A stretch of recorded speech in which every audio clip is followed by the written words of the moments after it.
সমান্তরাল সরলরেখা কাকে বলে? সমান্তরাল সরলরেখা কাকে বলে? এর আগের দিনও বোঝানো হচ্ছিল, আজকে আবার বলছি। যখন দুই বা ততোধিক সরলরেখা পাশাপাশি অবস্থান করে একই সমতলে, বা এভাবে বলতে পারবো যে যখন দুই বা ততোধিক সরলরেখা একই সমতলে অবস্থান করে এবং এদের যতই প্রসারিত করি না কেন এরা কখনো একে অপরকে স্পর্শ করবে না বা ছেদ বিন্দু তৈরি করবে না। একেই বলবো আমরা সমান্তরাল সরলরেখা। যেমন দেখো, একটা সরলরেখা অঙ্কন করছি পাশে, আরেকটা সরলরেখা,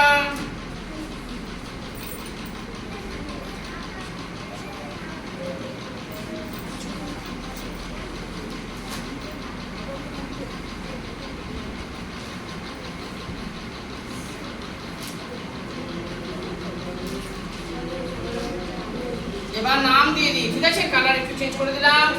এ B C D E F. দেখো পরিষ্কার ভাবে বোঝা যাচ্ছে এখানে কটা সরলরেখা অঙ্কন করেছি? তিনটা। এই তিনটা সরলরেখা একই সমতলে অবস্থান করেছে। আর এদের যদি আমরা যতই প্রসারিত করি না কেন এরা কি টাচ করবে একে অপরকে? যদি স্পর্শ যদি না করে বা টাচ না করে তাহলে ছেদবিন্দু তৈরি হবে না। অর্থাৎ এই চিত্রটাকে কি আমরা সমান্তরাল সরলরেখার চিত্র বলতে পারবো? একদম বলতে পারবো আমরা। দেখো এগুলোকে একটু লম্বা করে দিচ্ছি আমি।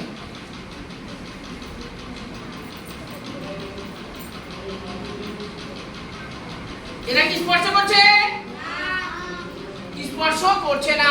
অর্থাৎ আমি যেটা বললাম, যখন দুই বা ততোধিক সরলরেখা একই সমতলে অবস্থান করে এবং এদের যতই প্রসারিত করি না কেন এরা কখনো একে অপরকে স্পর্শ করবে না বা ছেদবিন্দু তৈরি করবে না।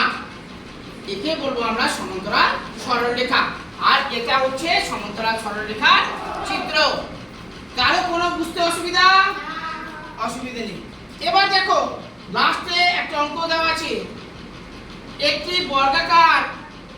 বর্গাক্ষেত্রাকার জমির একটি বাহুর দৈর্ঘ্য 32 মিটার হলে ওই জমিটির ক্ষেত্রফল কত?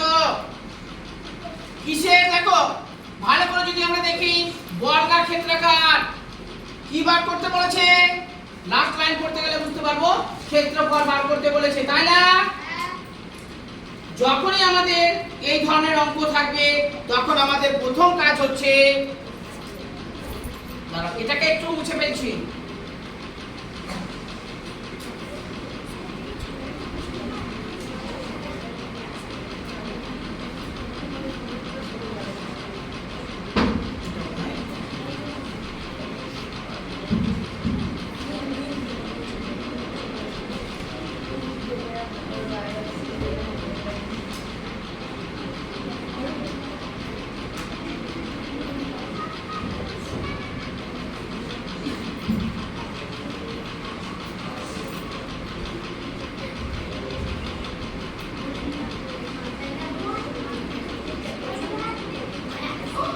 ঠিক আছে, কোনো অসুবিধা নেই, এখানে করছি।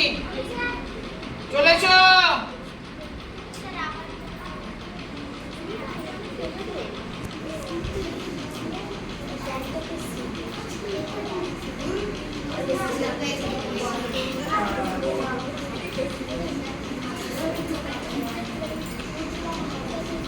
দেখো বর্গক্ষেত্রাকার জমি, তাই না? অর্থাৎ কিসের ছবি অঙ্কন করবো আমরা? বর্গক্ষেত্রের।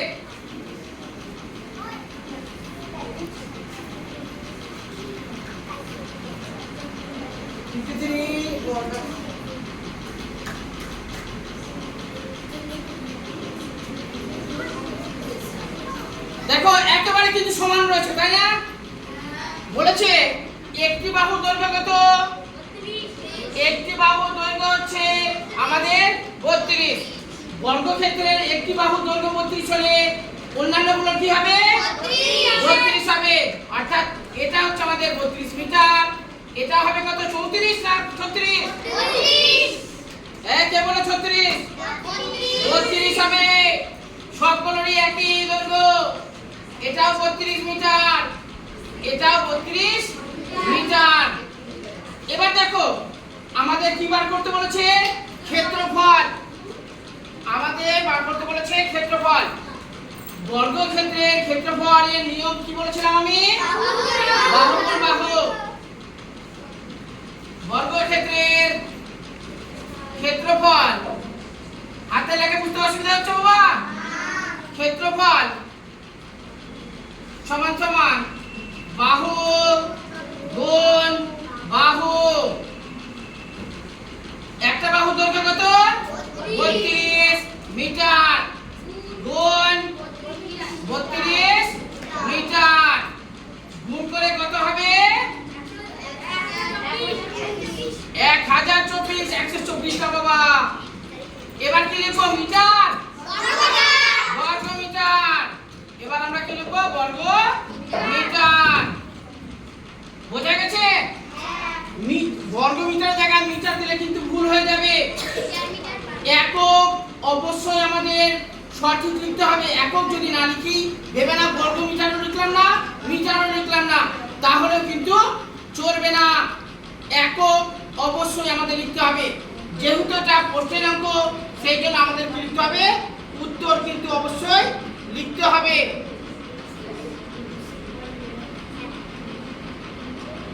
এবার কালার চেঞ্জ করে দিলাম।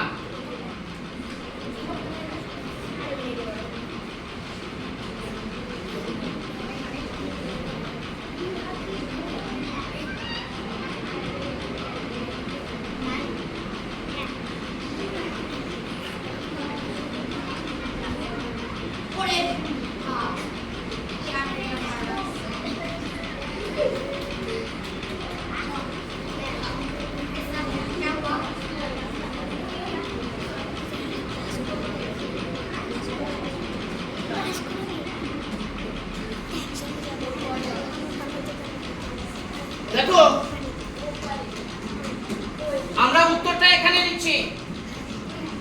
কি জানতে চেয়েছিল? ওই জমিটির ক্ষেত্রফল কত? ওই জমিটির ক্ষেত্রফল